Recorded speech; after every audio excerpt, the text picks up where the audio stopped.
하나님의 말씀을 전할 수 있게 되어서 대단히 기쁘게 생각합니다. 이 자리에도 목소리 오시며 함께 하시기를 기대합니다. 이런 질문을 드림으로써 오늘 설교를 하려고 합니다. 혹시 다른 이들에게 억울하게 비난을 받아본 적이 있습니까? 나는 양심을 두고 맹세하건대 바른 결정이라고 믿고 행했는데 결과가 잘못되어 다른 사람들에게 비난을 받은 적이 있습니까? 그리스도인으로서 오랜 시간을 두고 기도하고 이것이 하나님의 뜻이라고 확신하고 어떤 일을 했는데 그 결과가 잘못되어 다른 사람들에게 비난과 비방의 대상이 되어본 적이 있습니까?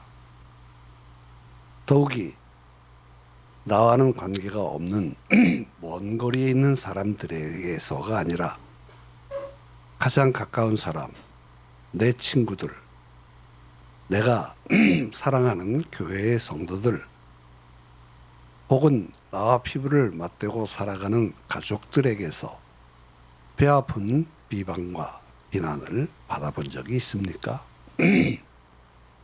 그 아픔 때문에 밤새 잠 못 이룬 적이 있습니까? 오늘의 본문은 이러한 사건을 다루고 있습니다. 모세가 자기의 결혼 문제 때문에 자기 누나와 형인 아론에게 비난을 듣는 장면이 본문의 배경입니다. 모세의 생애를 쭉 살펴보면 그는 항상 여러 사람들에게 많은 비난을 받았습니다. 동료 지도자들에게도 질시와 원망을 받기도 했습니다. 백성들에게도 비난의 소리를 들었습니다. 그래도 이런 것들은 그냥 견딜만 했습니다. 아마 잘 참으면서 오해가 풀리기를 기다렸을 것입니다. 그러나 지금 그와 가장 가까운 가족들에게서 누구보다도 그를 이해하고 격려하고 도와주어야 할 사람들에게서 비난을 받고 있습니다. 그가 겪은 아픔을 충분히 짐작할 수 있습니다. 사실 우리는 비난을 받기도 하고 또 어떤 경우 비난할 때도 있습니다. 이런 일들은 우리 믿음의 삶에서 자주 겪을 수 있는 일입니다. 이런 비난받는 일들은 우리에게 상처를 주기도 하고 가슴을 찌르는 것 같은 고통이 되기도 합니다. 그러나 여기 본문을 보십시오. 이 비난을 받은 사건을 통해서 우리는 모세가 어떤 사람인지 그의 사람 됨됨이를 발견합니다. 지난번에는 모세의 기도 생활에 대해서 말씀드렸습니다. 오늘은 그의 인품과 성격에 대해서 말씀드리려고 합니다. 젊은 시절의 모세는 지식이 풍부하고 똑똑한 행동파였습니다. 그러나 그는 광야에서 40여 년간 양을 치는 목자로 살아야만 했고 이 일은 그가 나이 든 뒤에 일어나는 일입니다.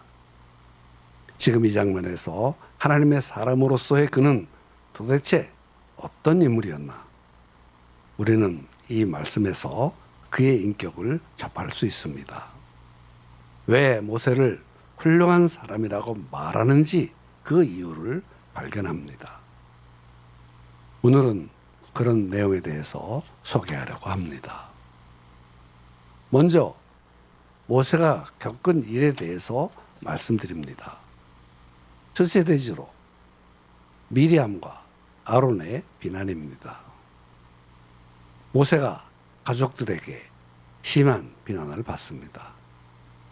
모세가 재혼하는 문제 때문에 생긴 일입니다. 알다시피 모세의 첫 번째 아내는 십보라입니다. 아마 보라색 옷을 좋아했기 때문이죠. 재밌으라고 한번 슬쩍 양념을 섞어왔습니다. 아마 이 여인은 죽었겠지요. 남자는 나이 들수록 곁에서 도와줄 여성이 필요합니다. 열 효자가 한 명의 악처만 못하다는 말도 있습니다. 그래서 결혼하려고 하니까 가족들이 나서서 극단적인 반대를 하면서 비난합니다. 첫 소지로 모세가 이방인 여자와 결혼하려는 것을 비난했습니다. 본문은 이렇게 시작합니다. 모세가 구스 여자를 취하였더니 미리암과 아론이 모세를 비방하니라. 아마도 모세의 가족이었던 미리암과 아론은 이 재혼에 대해 큰 불만이 있었던 것 같습니다. 아니, 여자를 구해도 왜 저런 여자냐? 이방 여자가 아니냐? 더군다나 피부 색깔이 검은 여자를 데리고 왔냐? 이것이 비방의 내용이었을 것입니다. 반대를 넘어서 비난을 하고 있습니다. 모세는 대단히 원칙적이고 경건한 사람이었기 때문에 분명히 기도하는 가운데 이 문제를 심사숙고해서 결정했을 것이고, 이것이 하나님의 인도라는 확신 가운데 결단을 내렸을 것입니다. 짐작컨대 이 여인은 하나님을 사랑하고 또 모세도 사랑하고 소중히 여기는 여인이었을 것입니다. 그런데 가족들은 이 만남을 이해하지 못한 것입니다.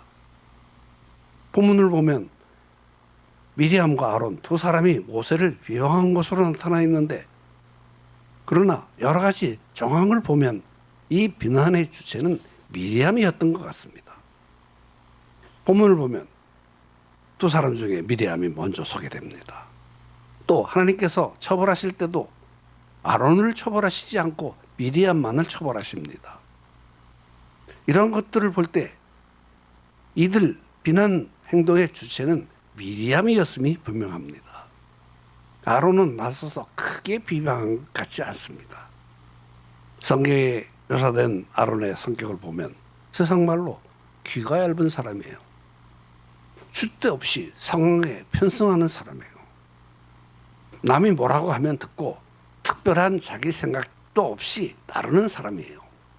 금송아지 사건에서도 모세가 오랫동안 하산하지 않고 또 하나님도 보이지 않으니까 백성들이 보이는 우상을 세우고 경배하자 했더니, 국민이 원한다면 그렇게 하자 하면서 금으로 우상을 만듭니다. 이 사건에서도 미디암이 모세를 비난하자 덩달아 모세를 비난했다가 하나님이 진노하시니까 곧바로 회개했습니다. 모세와 미리암과 아론의 모세를 향한 비난은 둘째 소지로 그들은 시기심 때문에 모세를 비난했습니다. 미리암과 아론이 모세를 비난하는 또 하나의 이유는 그들 속에 은밀히 숨어 있던 모세에 대한 시기심이었을 것입니다. 미리암은 평범한 여인이 아니라 여자 선지자입니다. 아론은 제사장입니다. 그들도 영적인 일에 종사해 오던 사람입니다. 그런데 이들이 결혼뿐만 아니라 다음과 같은 일에 대해서도 불만을 터뜨립니다. 여기 본문 민수기 12장 2절을 보십시오. 그들이 이르되 여호와께서 모세와만 말씀하셨느냐 우리와도 말씀하지 아니하셨느냐 하며 여호와께서 이 말을 들으셨더라. 모세는 분명히 이렇게 말했을 것입니다. 이 결정은 한순간의 감정만으로 내린 것이 아닙니다. 아내가 죽었기에 내 곁에서 나와 함께하면서 도와줄 여자가 필요합니다. 많은 시간을 주님 앞에 엎드려 기도하고 이 여성이 하나님이 내게 주시는 사람임을 확인한 뒤에 결혼하려고 하는 것입니다. 이것은 하나님의 뜻입니다. 이 말은 안 했겠지만 한마디 살짝 붙인다면, 저 동양의 한국이라는 나라에 이런 속담이 있는데, 악취 한 명이 열 효자보다 낫다는 말도 있다 합니다. 악취 같더라도 얻기로 합니다. 그런 말을 했을 것입니다. 재미난 말 한번 슬쩍 붙여가세요. 너무 심각하게 하고 눈 부릅뜨고 보시는 것 같아서 말을 한번 살짝 붙여봤습니다. 그랬더니 미리암과 아론이 이렇게 말합니다. 하나님이 너만 말씀하시는 줄 아나? 우리도 너만큼 하나님의 말씀을 받아. 우리도 하나님의 뜻을 알아. 너만 잘 믿는 척하지 마라.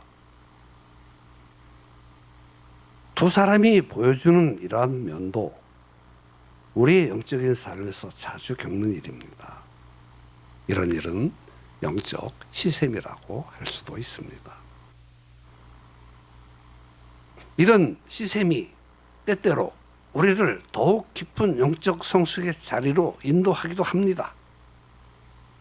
우리 주변에서 기도를 열심히 하는 사람들, 참으로 성경을 사랑하는 사람들을 보면, 아, 나도 저렇게 해야지, 저렇게 믿어야지, 저렇게 주님을 사랑해야지, 저렇게 열심히 하나님을 섬겨야지 하는 도전을 받기도 합니다. 그러나 다음과 같이 생각한다면 분명히 잘못된 겁니다. 혼자만 잘 믿는 척하지 마라. 이렇게 비판하고 비난하기 시작할 때 우리는 우리 자신의 삶을 하나님의 뜻과는 전혀 다른 방향의 삶의 스타일을 선택할 수도 있습니다. 하나님이 기뻐하시지 않는 생애가 될 수도 있습니다. 하나님의 축복을 받지 못하는 생애가 될 수도 있습니다. 하나님의 채찍을 맞을 수도 있습니다. 이런 행동으로 영적 시세움이 지나치면 범죄가 될 가능성도 있습니다. 사랑하는 형제자매 여러분,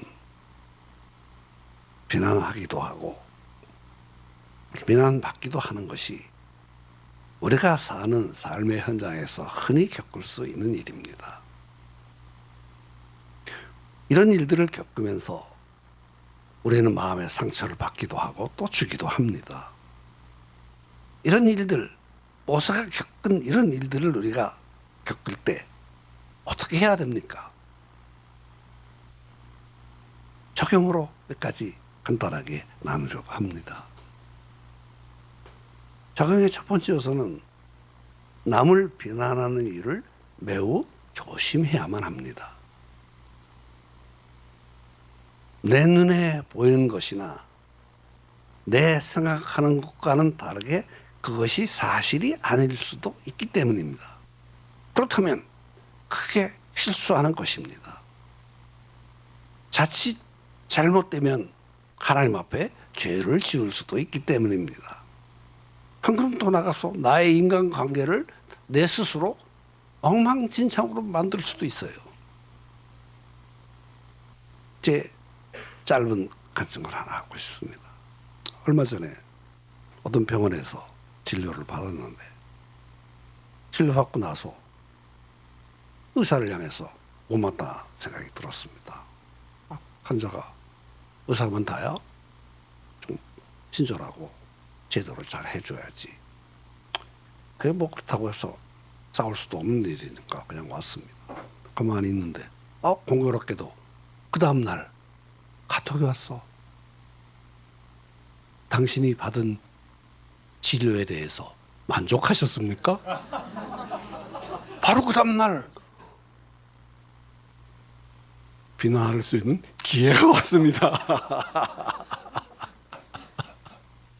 그래서 어떻게 할까 생각하다가 설문도 하지 않았고 답을 보내지도 않았습니다. 왜냐하면 성령님께서 이런 감동을 주셨습니다. 이 정도에서 멈추어라.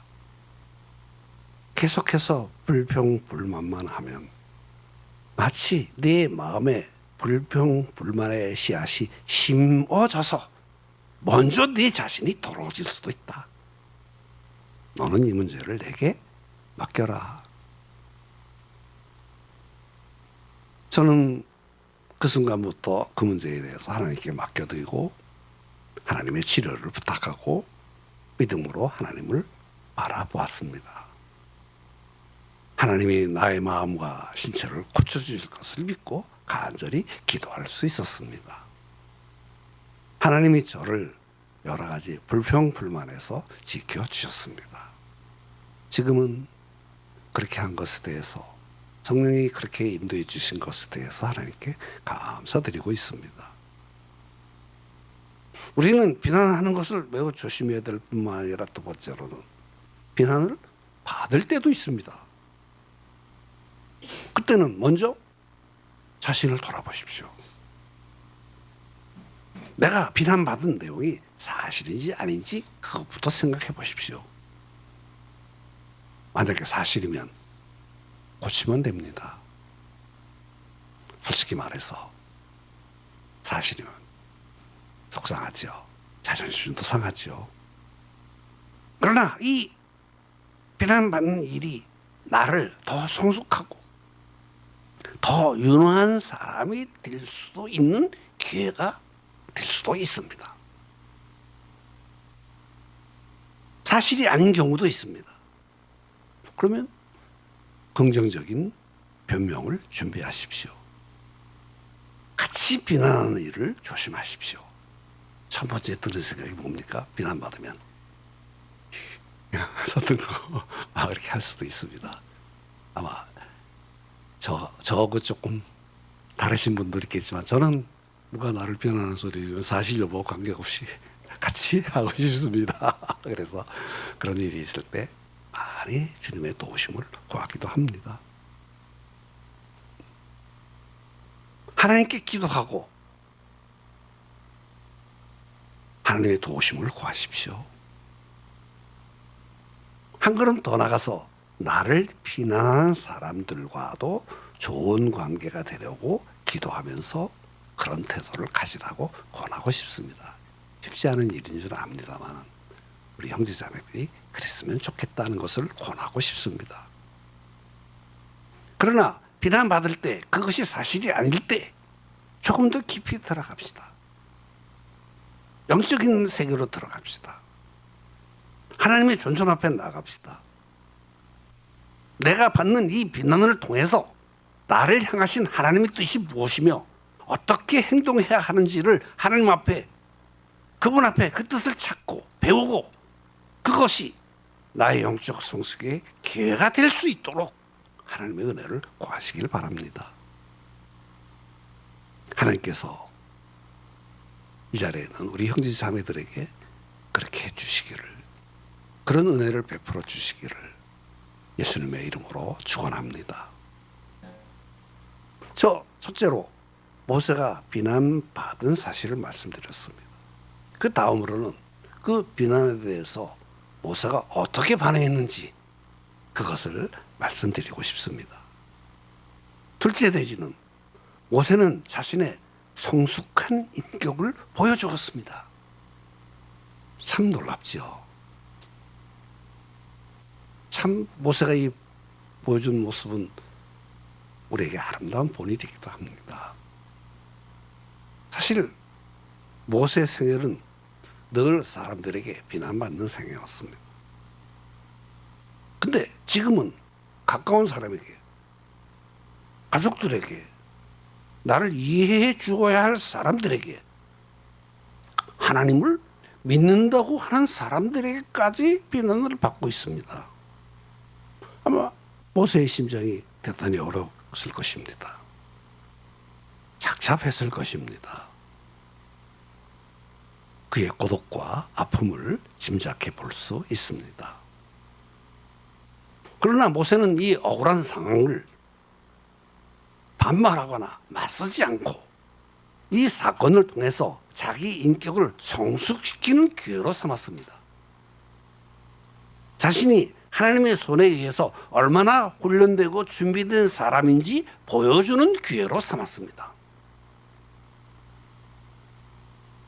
사랑하는 형제자매 여러분, 우리 되게 사람을 평가할 때 이런 기준을 갖습니다.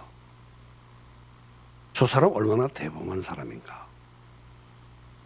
이 사람은 얼마나 큰 그릇인가를 무엇으로 결정합니까? 혹은 이 사람이 다 자란 거목이냐? 아직도 새끼 묘목이어서 자라고 있는 나무냐? 무엇으로 구분합니까? 혹은 사람을 대할 때 이 사람은 그냥 평범하게 살다가 그칠 사람이냐? 아니면 계속 독 자라서 크고 대단한 사람이 될 수 있을까 하느냐 하는 문제에 대해서 말하려고 하는 겁니다. 그 차이점은 내 앞에 다가온 역경이라는 기회를 어떻게 선용하느냐 하는 데 달려 있습니다. 다른 사람들의 비탄이나 비난을 받을 때, 가슴 아픈 일을 겪을 때, 가슴이 찢어지는 듯한 괴로움을 당할 때 어떻게 대응하느냐 하는 점입니다. 사실 시선을 조금만 바꿔보면 이런 일들이 내게 있어서 기회가 될 수도 있습니다. 대단히 소중한 것이 될 수도 있습니다.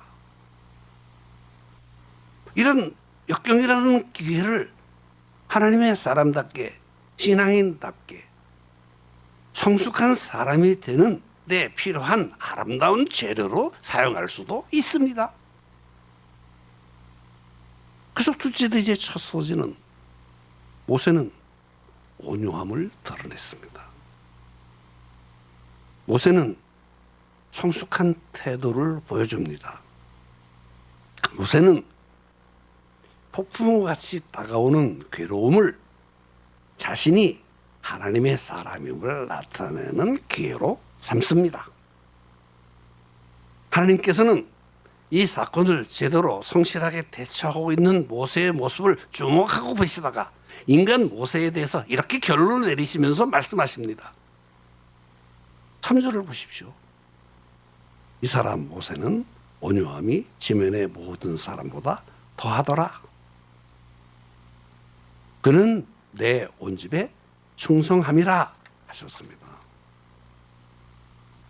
모세는 그들의 비난에 대해서 대꾸하지 않았습니다. 물론 그가 어느 정도 결혼에 대한 상황을 설명했을 것입니다. 그러나 계속해서 자기를 비판하는 자들에게 경건하고 고요한 신앙의 침묵으로 지켜보았을 것입니다. 그랬더니 하나님이 그의 이 모습을 보시면서 모세를 인정해 주셨습니다. 이 사람 모세는 다른 모든 사람보다 온유함이 뛰어나다 하셨고, 온유할 뿐만 아니라 충성되다라고 하나님이 직접 증언해 주셨습니다.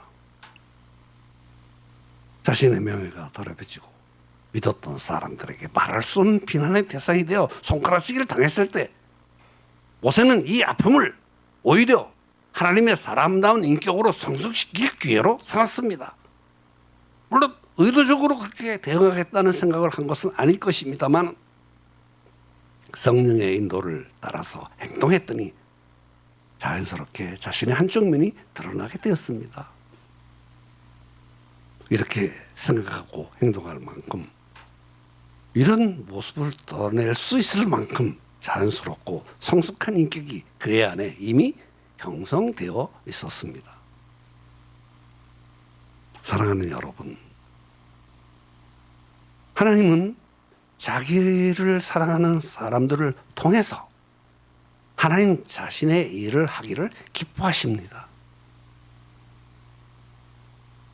모세 안에서처럼 우리 안에서도 하나님의 사람 되온 인격을 만들어 가시는 하나님의 손길을 보아야 합니다. 물론 이런 일들은 겉으로 드러나는 일은 아니야. 그러나 우리가 괴롭고 고통스러운 일들을 겪을 때, 특히 억울하고 비난과 배반의 대상이 되었을 때 하나님의 인정을 받을 수 있는 사람이 되려고 힘써야 합니다. 그것이 중요합니다. 이런 일들은 하나님의 하나님을 믿는 우리들에게는 얼마나 중요한 일입니까? 그렇게 하면 하나님이 우리의 어려움들을 변화시키셔서 크고 놀라운 축복으로 바꾸어 주실 것입니다. 이것이 얼마나 복스러운 일입니까? 둘째 소지로 다룰 수 있는 것은 뭔가 하면 모세가 자신의 온유함을 드러낸 방법이 있습니다. 그것은 모세가 자기를 방어하지 않았습니다. 비난을 받았을 때 거의 말하지 않습니다. 비방을 받았을 때, 억울한 말을 들었을 때 제일 먼저 할 수 있는 일은 자기 변명입니다. 그러나 어떤 경우에는 이 변명이 전혀 도움이 되지 못한 상황도 있습니다. 해도 소용이 없는 경우가 많습니다. 오해를 받을 경우, 진실을 분명히 밝힐 필요가 있을 경우에는 그렇게 해야 합니다. 그것이 당연합니다. 그러나 방어해도 변명해도 소용이 없는 경우가 얼마든지 있을 수 있습니다. 그럴 경우 우리는 참으로 취해야 할 태도는 무엇인가 하면 구차한 변명이 아니라 오히려 침묵하는 것일 겁니다. 전도서의 기자는 우리의 언어 생활에 대해서 다음과 같이 말합니다. 우리 솔로몬의 말이니까 한번 읽고 배우는 시간 되었으면 좋겠습니다. 한번 큰 소리로 한번 읽어봅시다. 시작.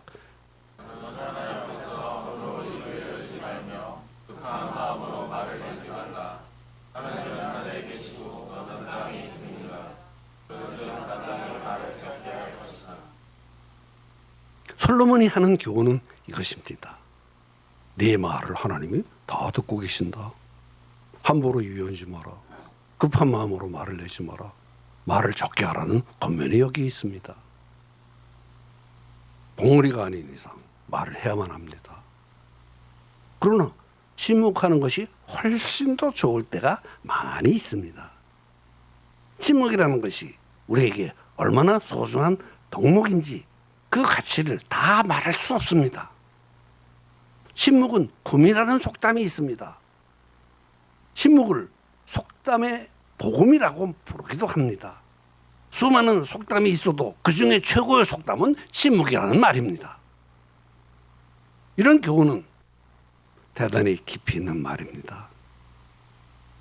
때로는 종종 방황하는 말들이, 변명하는 것들이 구차한 말에 불과할 수도 있기 때문입니다. 성경을 보면, 그리고 하나님의 사람들이 실질적인 삶의 현장에서 살아간 모습들을 보면 이와 비슷한 상황 속에서 하나님의 사람다운 성숙함과 진정한 행동의 모범을 보여주었습니다. 수많은 경건한 이들이 억울하게 비판을 받았을 때, 고발을 당했을 때도 침묵하면서 하나님 앞에 모든 것을 맡기고 주께서 해결해 주실 것을 기다렸습니다. 간절히 기도하면서 하나님을 바라보았습니다. 그리고 하나님이 해결해 주셨다고 간증하고 있습니다. 사랑하는 형제 자매 여러분, 모세는 지나온 삶 속에서도 많은 훈련을 받았습니다. 이전에 백성들이 자기를 원망했을 때 옳고 그름을 따져서 그들을 책망한 것이 아니라 그 문제를 들고 하나님 앞에 나아갔습니다. 하나님 하고 그분의 이름을 부르면서 하나님을 바라보았습니다. 이러한 모세의 행동에서 그의 온유함을 엿볼 수 있습니다. 이 경건한 침묵을 지켜보십시오. 모세는 침묵을 지켰습니다. 그는 자기 방어를 하지 않았습니다. 하나님께 맡겼습니다. 둘째 대지의 세 번째 소지는 모세가 보여준 온유함의 적극적인 측면입니다. 그는 복수보다 사랑을 택합니다. 9절, 10절에 나오는 성경 구절을 한번 보십시오. 여호와께서 그들을 향하여 진노하시고 떠나심에 구름이 장막 위에서 떠나갔고 미리암은 나병에 걸려 눈과 같더라.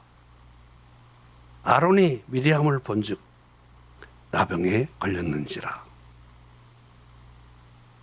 미리암이 무엇을 비방했습니까? 모세야, 어디서 데리고 올 여자가 없어서 검은 피부의 여자를 데리고 왔냐? 그랬더니 하나님께서 미리암의 피부에 흰색을 덧입혀 주셨습니다. 네가 검은색을 싫어하고 흰색을 좋아하는 모양이구나. 흰색 실컷 가져라. 그렇게 해서 흰색을 덧입혀 주셨습니다. 미리암의 피부가 흰색이 되는 나병이 걸리게 하셨습니다. 어떤 이들은 이렇게 말할 수도 있습니다. 아, 하나님, 유머 감각은 이해합니다만 너무 심하십니다. 말 몇 마디 잘못했다고 나병에 걸리다니요. 지나치십니다. 우리도 아마 그런 이들의 의견에 동참하고 싶을지도 모릅니다. 왜 그렇게 수치스러운 병에 걸리게 하셨습니까? 그러나 이 사건을 통해서 우리가 깨달아야 하는 것은 하나님은 우리가 하는 말과 우리가 하는 행동에 대해서 철저히 책임을 요구하십니다. 우리는 종종 다른 이들을 비난하거나 불평불만의 말을 너무나 편하고 쉽게 하는 경우가 많이 있습니다. 그러나 우리의 말로써 우리 자신의 생에 어렵게 만들 수 있다는 사실을 깊이 생각을 해야만 합니다. 그것으로 우리의 말과 행동으로 우리가 먹고 사는 거나 마찬가지입니다. 본문으로 돌아가 봅시다. 모세와 같은 이런 상황이 내 앞에서 벌어진다면 당신은 어떻게 행동하겠습니까? 아마 이때야말로 뭔가 보여주고 큰 소리 한번 칠 때가 왔습니다. 응? 그렇지 않습니까? 당신 같으면 미리암에게, 누나에게 뭐라고 말하겠습니까? 누님, 결국 이렇게 됐네요. 응? 이제 그만하십시다. 응? 아직도 모르십니까? 그렇게 말했을지도 모릅니다. 아마 속 시원한 복수의 기회가 왔다고 생각할지도 모릅니다. 아마 우리의 얄팍한 믿음은 그렇게 말하고 싶습니다. 그러나 이 상황 속에서 모세가 보여준 행동은 참으로 놀랍습니다. 여러분, 민수기 12장 13절을 한번 같이 읽어봅시다.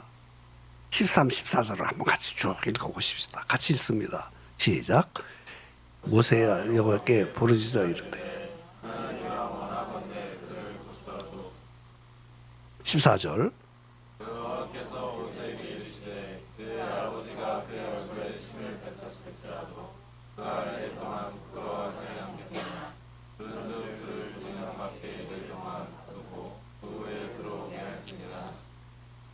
이 모세의 마음과 태도를 보십시오.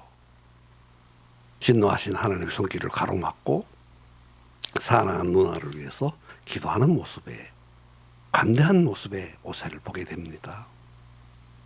그러자 하나님께서는 모세 요청을 들으셨습니다. 어떻게 들으셨습니까? 야, 적어도 7일 정도는 고생해야 되지 않겠느냐? 아주 재미있고 흥미로운 사건입니다. 그러나 우리가 이 재미를 넘어서 하나님께서는 이 사건을 통해서 저와 여러분의 인간관계와 언어 생활에 대해서 준엄한 교훈을 하고 계신다는 사실을 주목해 보아야 합니다. 다른 이들을 향한 비난이 그 비난을 얼마나 조심해야 하는지 알게 됩니다. 그리고 이 사건을 통해서 모세가 얼마나 온유한 사람인지 알게 됩니다. 그리스도인에게는 삶의 방식이 중요합니다. 특별히 언어 생활이 중요합니다. 어떤 이들은 그렇게까지도 말합니다. 인생은 자기의 말을 먹고 사는 것이 인생이다. 그렇게 말하는 제 친구 누구는 그렇게 말하기도 합니다. 우리가 참된 그리스도인이라면 이 일을 통해서 보여주는 내 모습을 내가 지금 현재 어떤 모습으로 살고 있는지 그것을 살펴보아야만 됩니다. 성경이 보여주고 있는 모세의 모습을 통해서 그가 보여주고 있는 따뜻한 모습에 대해서 감동해야만 합니다. 사람을 사랑하고 기도해 주는 것. 그것이 얼마나 하나님을 기쁘시게 하는 것인지를 이해해야만 합니다. 여러분, 마태복음 22장 37절, 25장 이 부분 한번 성경 구절을 쭉 제시했는데 제 말이 하나님의 음성 중에 하나라는 것을 우리 형제자매들이 이해했으면 좋겠습니다. 한번 쭉 읽어보시다. 마태복음 22장부터 쭉 한번 프로젝트에 나오는 내용을 한번 읽어보십시오. 같이 읽습니다. 시작.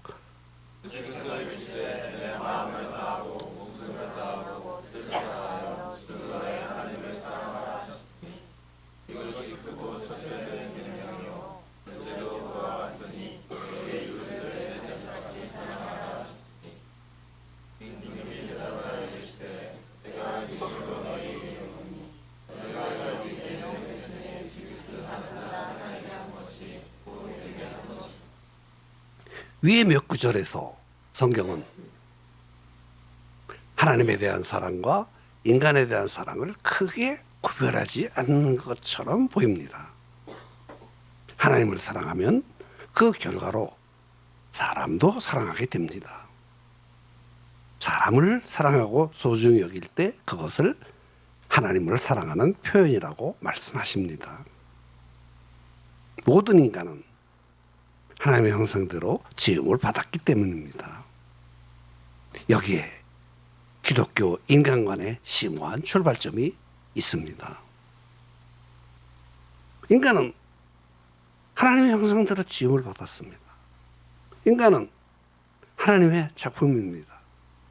그러므로 내 주변에 있는 사람도 결코 무시해서는 안 됩니다. 한 사람 한 사람을 하나님이 만드셨기 때문입니다. 인간을 섬기고 소중히 여겨주어야만 합니다. 그리고 어떤 때 어떤 사람에 대해서 말할 때도 부정적인 말을 하는 것에 대해서 대단히 조심해야만 합니다. 모든 인간은 하나님의 형상대로 지음받은 하나님의 작품이기 때문입니다. 하나님께서 그들을 사랑하여 피로 값주고 사셨는데 그들을 무시할 수 없습니다. 해서는 안 됩니다. 우리가 사람들을 미워하고 무시할 때 하나님이 굉장히 진노하신다는 사실을 여기에서 볼 수 있습니다. 미리암의 얼굴에 나병의 징조가 나타나기 시작했습니다. 그러나 모세는 그런 미리암조차도 사랑하는 마음을 품고 기도했기 때문에 하나님께서 미리암에게와 모세 자신에게도 은혜를 베풀어 주셨습니다. 형제자매 여러분, 이 모세의 행동을 지켜보면서 모세가 살았던 삶의 방식과 비슷한 삶을 살아가신 분이 생각나지 않습니까? 바로 예수님이십니다. 저와 여러분의 구세주이신 그분을 한번 생각해 보십시다. 예수님은 억울하게 고통을 당하셨습니다. 억울하게 핍박을 받으셨습니다. 억울하게 채찍을 맞으셨습니다. 억울하게 침 뱉음을 당하셨습니다. 조롱거리가 되셨습니다. 그런데도 그분은 빌라도의 법정에서 억울하게 유죄 판결을 받으셨습니다. 그리고 십자가를 지고 골고다 언덕길을 걸어가셨습니다. 이런 부당한 대우를 받으셨을 때 예수님은 어떻게 대처하셨습니까? 네 번째 소지로 예수님은 온유하셨습니다. 예수님은 자기 변호하지 않으셨습니다. 빌라도의 법정에서 주님께서 침묵하셨던 사실을 기억하십니까? 그분은 침묵으로 일관하셨습니다. 그러나 예수님은 패배자가 아니라 승리자가 되셨습니다. 예수님은 복수 대신 사랑의 길을 택하십니다. 예수님은 십자가에서 피 흘려 고통스러워하시면서도 자기를 못 받고 자기를 향해 침뱉고 경면에 섞인 야유를 퍼부으면서도 자기를 조롱하는 군중들을 향해서도 이렇게 말씀하셨습니다. 누가복음 23장 34절에서 예수께서 아버지여 저들을 사하여 주옵소서 자기들이 하는 것을 알지 못함이니이다. 이런 예수님의 온유하심을 보십시오. 이 하나님의 아들을 보십시오. 예수님이야말로 참으로 온유한 분이셨습니다. 그래서 그분은 우리에게 이렇게 말씀하실 수 있었습니다. 수고하고 무거운 짐진 자들아 다 내게로 오라. 내가 너희를 쉬게 하리라. 온유하시기 때문에 그분 앞에 나가면 누구라도 다 받아주신다고 하셨습니다. 그리고 29절을 보십시오. 나는 마음이 온유하고 겸손하니 내 멍에를 메고 내게 배우라. 그리하면 너희 마음이 쉼을 얻으리니. 자기에게 나오는 자를 어떤 일을 가지고도 경책하시거나 막지 않으시고 괜찮다 나오기만 하면 내가 깊은 쉼을 주마 그렇게 하실 수 있었습니다. 그것이 바로 예수님의 모습입니다. 이제 셋째대지로 갑니다. 앞에서 모세의 온유함을 말씀드렸습니다. 온유한 자들이 받을 복, 그것을 적용적 측면에서 말하려고 합니다. 모세는 온유했습니다. 예수님도 온유하셨습니다. 하나님은 저와 여러분도 온유하기를 원하십니다. 적용하는 차원에서 온유한 자들이 받을 복을 나누고 싶습니다. 그래서 셋째 대지의 첫 소지는 온유에 대한 정의입니다. 민수기 12장 3절에 보면 이 사람 모세는 온유함이 지면의 모든 사람보다 더하더라. 마태복음 5장 5절을 보면 온유한 자는 복이 있나니 그들이 땅을 기업으로 받을 것이며. 형제자매 여러분, 온유가 뭡니까? 온유는 약자의 덕목이 아니라 오히려 강한 자의 성품이라고 할 수 있습니다. 온유하다는 말은 쩔쩔매면서 허리를 굽히고 고개를 숙이고 바보처럼 구는 태도를 가리키지 않습니다. 우리 대부분은 온유라는 단어에 대해서 크게 오해하고 있습니다. 성경이 말하는 온유는 무엇일까요? 그것은 내가 사용할 수 있는 힘이 있지만 그 힘을 생산적인 목적을 위해서 자제하는 것을 말합니다. 그렇습니다. 원한다면 내 앞에 진행되는 일들을 막아버릴 수도 있습니다. 그렇게 할 수 있는 권리와 힘이 있지만 그 힘을 다 그렇게 사용하지 않는 것, 거룩한 목적을 위해서, 경건한 목적을 위해서, 하나님의 영광을 위해서, 생산적인 목적을 위해서 그 힘을 통제하는 인격과 성품적 특성을 온유라고 말하는 것입니다. 그렇습니다.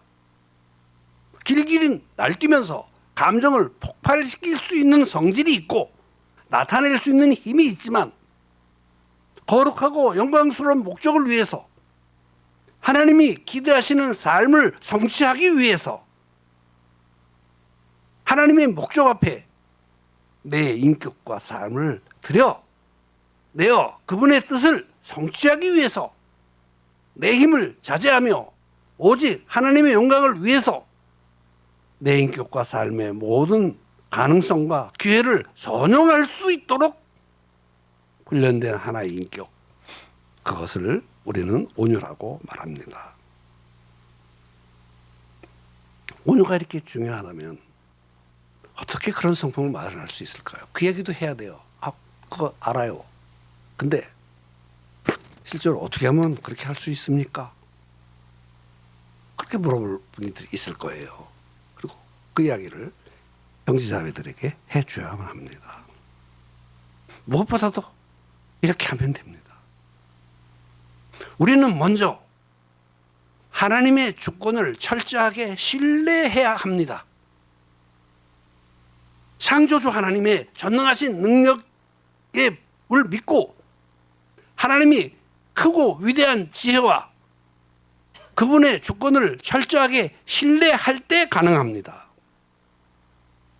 나를 사랑하시고 나를 소중히 여기신 분이 허락하시지 않으면 내 앞에 어떤 사건도 일어날 수 없다는 것을 믿을 때 우리는 온유할 수 있습니다. 이 사실을 믿으십니까? 참새 한 마리도 하나님의 허락 없이는 떨어질 수 없다는 사실을 믿습니까? 그렇다면 내게 다가온 이 억울한 사정도, 이 가슴 찢어지는 듯한 답답함도, 내가 오늘 당하고 있는 이 모욕과 수치도 나를 향한 하나님의 경륜과 뜻이 있어서 허락하신다는 사실을 믿어 보십시오. 우리가 잘 아는 바울의 간증을 들어보십시오. 로마서 8장 28절에서 우리가 알거니와 하나님을 사랑하는 자 곧 그의 뜻대로 부르심을 입은 자들에게는 모든 것이 합력하여 선을 이루느니라. 바울의 고백처럼 우리에게 다가온 억울하고 서글픈 사정도 하나님께서 나를 유익하게 하고자 의도하신 것이며 결국에는 하나님의 선을 이루고야 말 것이다. 바울이 믿었던 이 사실을 믿습니까? 그렇다면 우리도 오해받는 억울한 삶의 현장 속에서도 당당하게 설 수 있습니다. 이렇게 고백할 수 있습니다. 하나님, 나를 향해서 하나님이 하시고 싶은 일을 다 하십시오. 제 삶 속에서 하나님 뜻이 다 이루어지기 바랍니다. 이 상황을 하나님 손에 온전히 다 맡기고 하나님께서 처리해 주시기를 바랍니다. 하나님께 알아서 다 해결해 주실 줄 믿습니다. 그렇게 고백해 보십시오. 그러면 하나님께서 하실 것입니다. 주님께서 주의 공의대로 하실 것입니다. 하나님은 나를 다 아십니다. 나의 처지를 아십니다. 내 눈물을 아십니다. 나의 현실을 아십니다. 내 모든 상황을 아십니다. 내 모든 삶을 다 아십니다. 그리고 이 상황 가운데서 나를 사랑하신 분의 뜻대로 다 행하실 것입니다. 그래서 우리는 우리의 모든 생활과 상황을 주님께 전적으로 맡기고 부탁할 수 있는 것입니다. 사도 베드로는 고난받으시고 오해받으시고 십자가를 향해서 가신 길을 멈추지 않고 계속해서 가셨던 주님의 모습을 이렇게 묘사했습니다.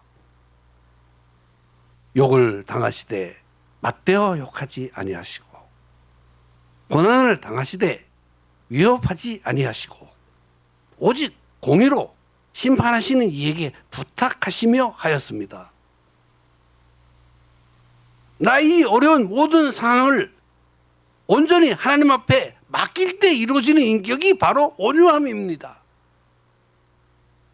오해받는 상황 속에서, 고통받는 현장에서 중요한 것은 상대방이 나를 어떻게 대했는가, 혹은 상대방이 나를 얼마나 골탕 먹였는가 하는 것이 아닙니다. 나는 이 상황 속에서 과연 하나님의 사람답게 행동했는가 하는 점입니다. 나는 그런 상황에도 불구하고 하나님의 사람답게 행동했을 뿐만 아니라 하나님의 사람답게 이 상황을 잘 처신했는가? 내게 주어진 쉽지 않은 일들을 전적으로 하나님 앞에 맡겼는가 하는 것이 핵심인 것입니다. 형제 자매 여러분, 우리가 할 일은 무엇입니까? 오히려 그런 상황이 내 앞에 주어졌을 때 하나님께 기도하는 것입니다. 우리가 해야 할 일은 무엇입니까?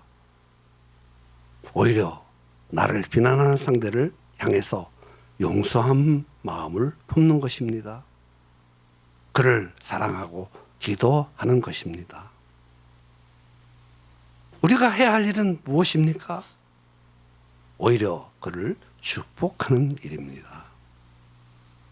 혹시 내가 나를 비난하는 그들을 향해서 맞받아친다면 그것은 예수님을 닮은 모습이 아닐 것입니다. 성숙한 그리스도인으로서의 태도가 아닐 것입니다. 마음으로 그를 고발하고 있다면 그리스도인으로서 해야 할 일은 아니지 않겠습니까? 만일 복수하려고 한다면 그것은 그리스도인으로서 해야 될 일은 아니라고 생각합니다. 그렇습니다. 우리는 예수님처럼 내가 할 일만 하면서 가면 됩니다. 오히려 그런 자들을 향해서 축복하고 용서하고 사랑하고 그렇게 하는 것입니다. 근데 그렇게 하려면 그를 위해서 하나님께 기도하는 것입니다. 이런 상황을 주장하시고 도와주시는 전능하신 하나님 앞에 내 처지와 내 모든 형편과 상황을 온전히 의탁하기로 결단하는 아름다운 마음을 품으시기를 바랍니다. 이러한 삶을 살 수 있도록 자신을 위해서 많이 기도해야만 합니다. 이런 이들을 통해서 만들어져가는 아름다운 인격을 가르쳐서 성경은 온유하다고 말합니다. 예수님은 산상팔복 중에 세 번째 복에서 이렇게 말씀하셨습니다. 온유한 자는 복이 있나니 그들이 땅을 기업으로 받을 것이며. 무슨 뜻입니까? 승리하여 하나님이 주시는 땅을 받는다는 약속입니다. 온유한 자들에게 승리를 안겨주신다는 말입니다. 저도 사실은 이 말씀 대할 때 나 온유하지 못하구나. 그거 어느 날 깨달았어. 젊은 시절에. 겉으로는 안 드러나는데 마음속으로는 제가 온유하지 못했어요. 그래서 약속의 말씀으로 잡아가지고 마태복음 5장 5절을 많이 주장하면서 했어요. 그랬더니 어느 날 사역의 열매를 주셨어요. 또 어느 날 땅도 서울 시내에 있는 땅 30평을 받았어. 그래서 그거 팔아가지고 지금 사는 집 샀어. 말씀대로 하신 거야. 이럴 수가. 그래서 봤더니 모세가 그렇더라고요. 응? 모세가 가나안 땅은 얻었잖아요. 그러니까 모세가 온유했기 때문에 가나안 땅 얻은 거야.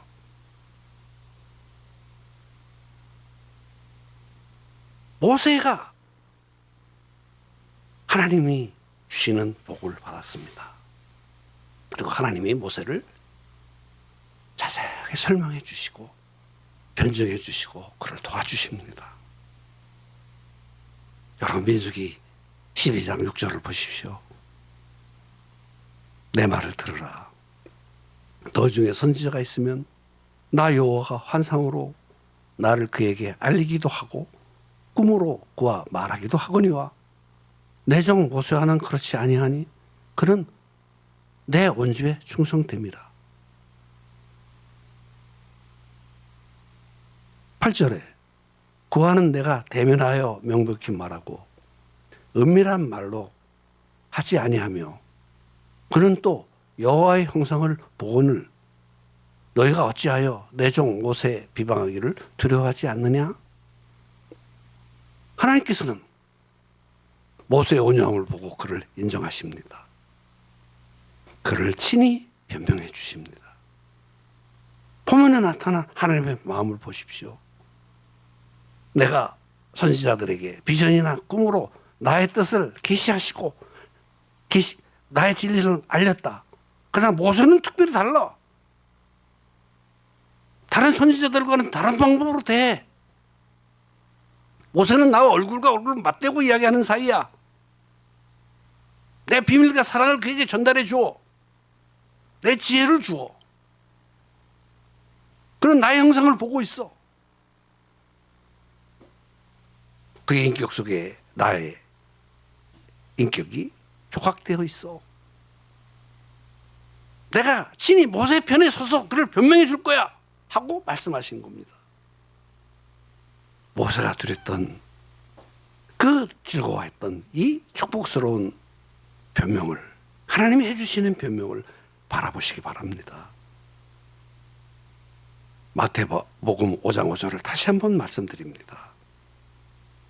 온유한 자는 복이 있나니 그들이 땅을 기업으로 받을 것이며. 이 말씀은 온유한 자가 땅에서도 승리하는 자가 될 것이라는 것입니다. 모세는 마지막 승리자입니다. 본문 사건에서 승리자는 누구입니까? 최후의 승리자는 누구라고 생각하십니까? 미리암도 아론도 아닙니다. 모세입니다. 그는 온유해서 가나안 땅을 얻었습니다. 정확하게 말하면 백성들이 가나안 땅을 얻는 일에 가장 중요한 역할을 했던 사람이 바로 모세입니다.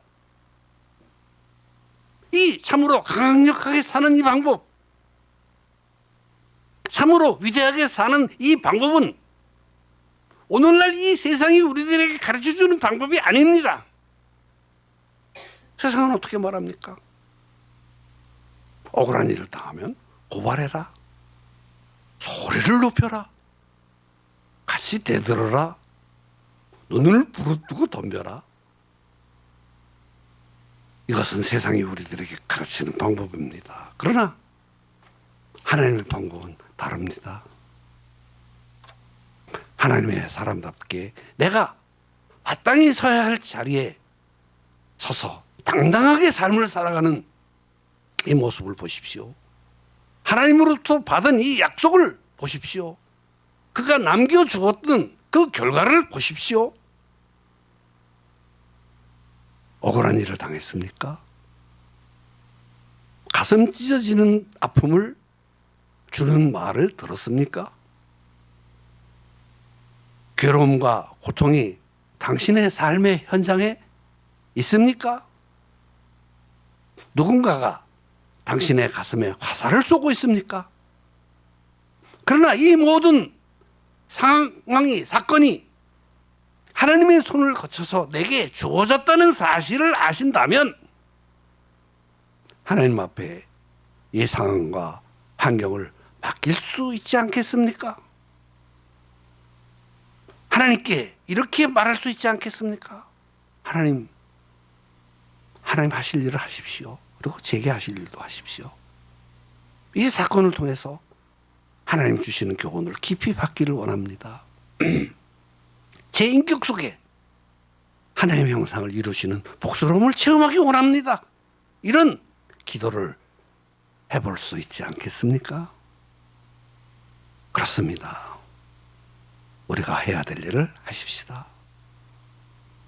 만일 누군가가 우리의 삶 속에, 우리의 삶의 장애, 괴로움과 아픔을 주는 원인이 되었다면 이제 그 이름을 부르고 그를 용서하고 그를 위해서 기도하시기 바랍니다. 하나님의 복스러움이 함께 하시길 바랍니다. 그를 사랑하고 그의 모든 것을 주님께 맡기고 하나님의 일하심을 기다릴 때, 그를 오히려 축복할 때 하나님의 복스러움이 더 우리들에게 가까이 오지 않겠습니까? 비판과 고발과 복수는 주님 손에 맡기고 전능하신 하나님 앞에 당당하게 그의 삶을 축복하고 기도하면서 하나님 사람답게 살아가는 복스러움이 있으면 좋겠습니다. 이것이 바로 진정한 의미에서 인생을 강하게 사는 승자의 삶을 살 수 있는 길입니다. 하나님이 이런 삶을 제게 그리고 이 자리에 있는 모든 형제자매들에게 주시기를 예수님의 이름으로 축원합니다. 적용합니다. 우리 자신을 돌아보십시오. 다른 이들을 비난할 때 매우 조심하십시오. 혹시 비난받았을 때 변명도 하지만 하나님을 바라보고 기도해 주십시오. 적용의 두 번째로는 온유하신 분을 본받읍시다. 모세도 온유했고 예수님도 온유하셨습니다.